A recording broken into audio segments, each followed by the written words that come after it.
बकरी और उत्ते खा रही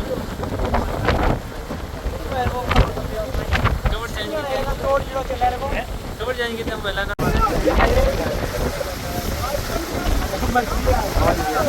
तो मच्छी है।